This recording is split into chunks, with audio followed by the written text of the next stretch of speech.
नमस्कार। खेत खजाना में आपका स्वागत है। आज अप्रैल महीने की 26 तारीख है और दिन है शनिवार। और आज सुबह सरसों का बाजार कुछ कमज़ोर खुला था, लेकिन उसके बाद बाजार में स्टेबिलिटी है, बाजार स्थिर हो गया है, बाजार में कोई बड़ी गिरावट दर्ज नहीं हुई है। विस्तार से बात करें उससे पहले आपसे वही भी नंबर निवेदन, यदि आप इस चैनल पर पहली बार हैं तो इसे सब्सक्राइब कर लीजिए। सब्सक्राइब करने के साथ साथ बेल आइकन को जरूर प्रेस कीजिए ताकि वीडियो अपलोड होते ही सबसे पहले आप तक पहुंचे। आप इसे लाइक और शेयर कर रहे हैं, इसके लिए आपका बहुत बहुत आभार। आप हमारा डेली बुलेटिन जो सुबह व्हाट्सएप पर मिलता है और दिन भर एक्टिवेट रहता है, आप उसकी सदस्यता भी ले सकते हैं।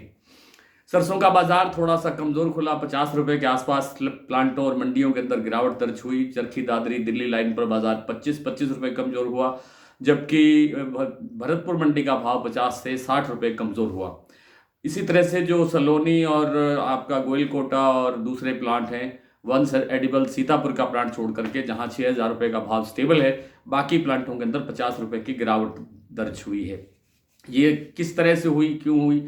आप जानते हैं कि पिछले कुछ दिन पहले अमेरिका ने ये कहा था कि हम चीन के ऊपर जो टैरिफ हमने लगाया है उसको हम कम करने की सोच सकते हैं, कम करने पर विचार किया जा सकता है। जबकि जवाबी कार्रवाई के अंदर चीन ने ये कहा कि हम इस विषय पर कोई बात भी नहीं करना चाहते, और इस कारण से बाजार फिर एक बार तंग होता हुआ दिखाई दे रहा है। अमेरिका के अंदर, यानी अमेरिका के साथ जो ब्राज़ील और जो आपका अर्जेंटीना है, जहां सोयाबीन की क्रॉप सबसे ज़्यादा होती है, वहां से क्रॉप जो है वो बढ़ करके आ रही है, उत्पादन बेहतर दिखाई दे रहा है।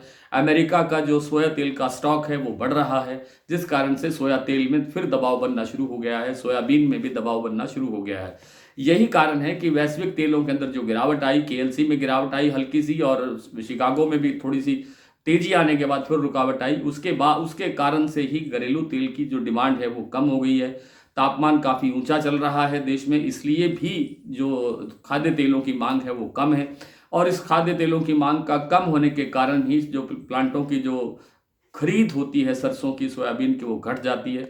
और ख़ास तौर पे हम सरसों की ही बात करें तो सरसों की खरीद कम होने से प्लांटों में रेट डाउन होता है, और रेट डाउन होने का सीधा असर बाजार पर दिखाई पड़ता है। आप सब देखते हैं कि बाजार 50 रुपये कमज़ोर हुआ है। आगे भी बाजार में कोई ज़्यादा बड़ी गिरावट या कोई बड़ी तेजी की संभावना नहीं है। बाजार इसी एक दायरे के अंदर घूमता हुआ रहेगा। मैंने आपसे पहले भी ये निवेदन किया था कि सरसों के अंदर न तो कोई मंदा दिखाई देता है और न ही कोई बहुत बड़ी तेजी दिखाई देती है। जो दैनिक आवक है वो घट रही है, आज भी घटी है। आज करीब करीब 5.5 लाख बोरी की आवक हुई है, जबकि कल 6.25 लाख बोरी की आवक हुई थी। जयपुर का भाव 25 रुपये कम होकर के 6325 रुपये रहा, और दिल्ली और चरखी दादरी का भाव 6100 रुपये और 6,075 रुपये दर्ज हुआ। अन्य प्लांटों की और मंडियों की क्या स्थिति है वो भी मैं आपसे साझा कर लेता हूँ। फिलहाल भरतपुर मंडी की बात करें तो भरतपुर मंडी का जो भाव आज खुला वो था 5,901 रुपये, कल से 61 रुपये कमजोर था। कल भाव था 5,962 रुपये।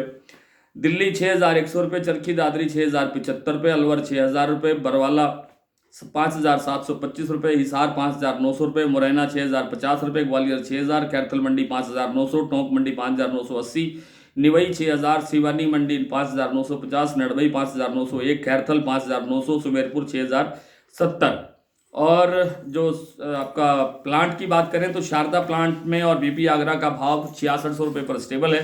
अब सुबह 50 रुपये इनमें गिरावट आई थी, उसके बाद स्टेबिलिटी बनी हुई है। इसी तरह गोइलकोटा का भाव भी 50 रुपये कमजोर होकर के 6150 पर खुला। शमशाबाद और जो दिग्नेर के प्लांट है सलोनी के, उनमें कोई गिरावट नहीं है। 6,925 का कल भाव क्लोजिंग दे रहा था, आज भी वही भाव खुला और उसमें कोई परिवर्तन नहीं हुआ। लेकिन अलवर और कोटा का जो भाव है वो 50 रुपये गिर करके 6,825 रुपये तक नीचे आ गया है। वंस एडिबल सीतापुर का जो प्लांट का भाव 6,000 रुपये पिछले 3-4 दिन से स्टेबल चल रहा है, वो आज भी स्टेबल रहा। आज इतना ही, कल आपसे फिर मुलाकात होगी, तब तक के लिए नमस्कार।